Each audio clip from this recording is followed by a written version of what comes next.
এই রাত্রে এই পরিমাণ দাঁড়িয়ে থাকতেন, এই পরিমাণ সময় সেজদায় থাকতেন।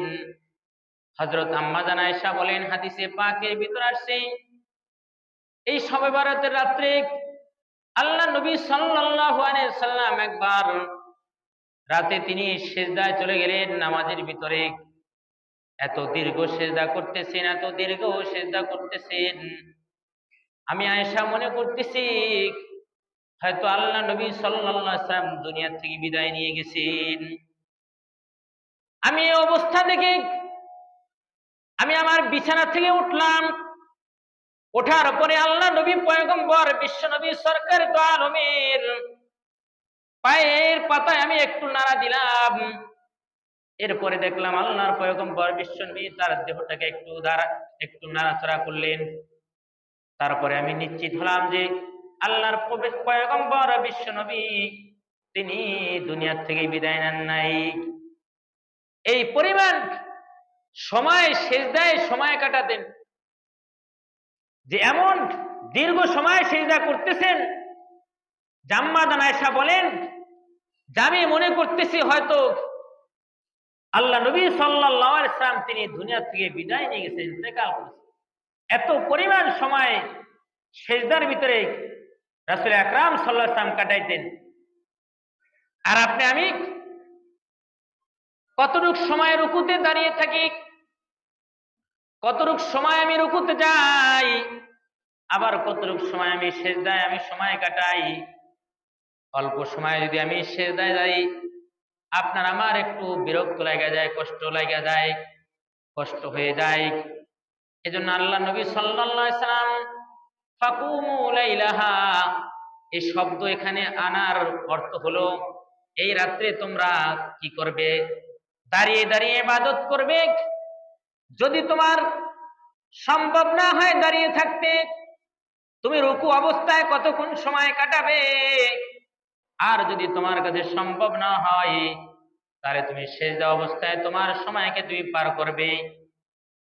তুমি রুকু করতেছো, সিজদাও করতেছো, কিয়াম করতেছো। আল্লাহ নবী সাল্লাল্লাহু আলাইহি সাল্লাম বলেন যদি এটাও তোমার কাছে বেশি সময় দীর্ঘ সময় থাকতে সম্ভব না হয় তাহলে তুমি জিকির আজকার করতে থাকো, কোরআন তেলাওয়াত করো, বেশি বেশি দোয়া করতে থাকো, আল্লাহ তাআলার কাছে বেশি বেশি নিজের গুনার জন্য মাপ চাইতে থাকো। কারণ এই রাত্র হলো অত্যন্ত গুরুত্বপূর্ণ একটা রাত, যে ওয়াসুমু ইয়াওমাহা পরের দিন রোজা রাখবে। রোজার কথা আসছে,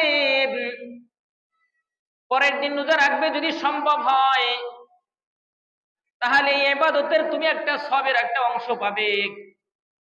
আল্লাহ নবী পয়গম্বর বিশ্ব নবী বলেন ফাইনাল্লাহা ইয়ানজিলু ফিহা বিগুরুবিশ শামসি ইলাস সামাঈদ দুনিয়া। আল্লাহর নবী বিশ্ব নবী সরকার দু আলম বলেন ফাইনাল্লাহা ইয়ানজিলু ফিহি বিগুরুবিশ শামসি ইলাস সামাঈদ দুনিয়া। এই রাত্রে সূর্য অস্ত যাওয়ার সাথে সাথে আল্লাহর পয়গম্বর বিশ্ব নবী বলেন আল্লাহ তাআলা সপ্তম আসমান থেকে দুনিয়ার প্রথম আসমানে চলে আসেন।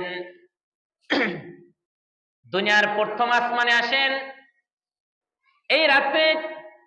আজকে দিনের যে সূর্য অস্ত যাবে, অস্ত যাওয়ার পর থেকে নিয়ে একেবারে শবে সাদেক পর্যন্ত, ফজরের রক্ত পর্যন্ত আল্লাহ তাআলা প্রথম আসমানে অবতীর্ণ করবেন, প্রথম আসমানে আসবেন। এরকম নয় যে আল্লাহ তাআলা সবসময় সপ্তম আসমানে থাকেন। আল্লাহ তাআলা সপ্তম আসমানে থাকলেও সারা পৃথিবী, সারা দুনিয়ার কায়নাত আল্লাহ তাআলা সেখানে বসে আল্লাহ তাআলা কি করতেছেন? রক্ষণাবেক্ষণ করতেছেন।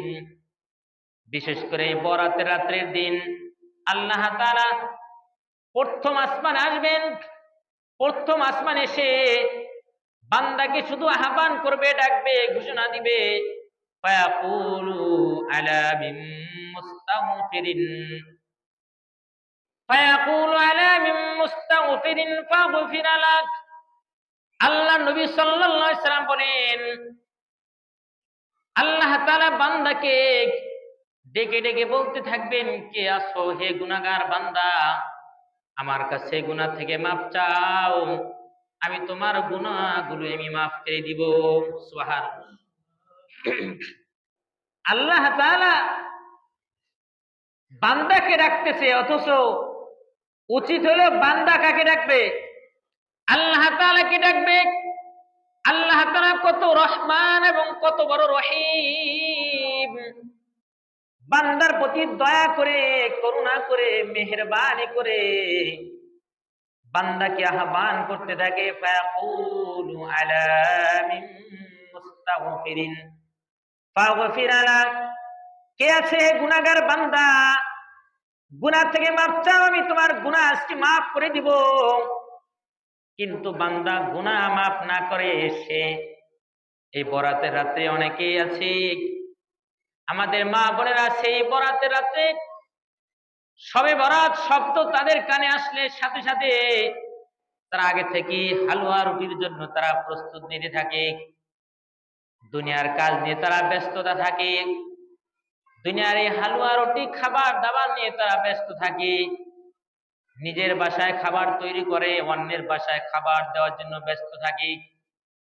এরকম করতে করতে রাত্র 10টা 11টা পর্যন্ত, 12টা পর্যন্ত বাজিয়ে দেয়। এরপরে তারা ক্লান্ত হয়ে যায়, 2 রাকাত